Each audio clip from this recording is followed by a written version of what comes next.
Erramatarrak euren toga eta erramu koroak hartu eta etxera itzultzen ari zirela, iparraldetik zetozen bisigodoak sartu ziren penintsulan.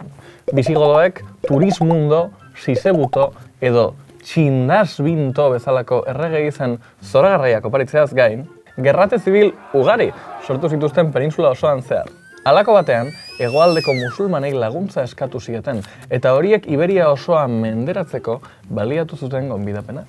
Horren ondorioz, musulmanen aurrera egitea ikusita, Frankoek kristautasunaren eta haien interes imperialisten izanean, penintsulan sartu eta gerrate berri bati hasiera ematea erabaki zuten. Testu inguru honetan, erramatarrak izendatutako Ponpaelo edo Iruña, batak zein besteak eskuratu nahi zuen hirigunea bilakatu zen. Bere kokapena zela eta estrategikoa baitzen, bai Frankoak hegoaldera iristeko eta baita musulmanek penintsulan gora egin eta Galia erasotu ahal izateko ere.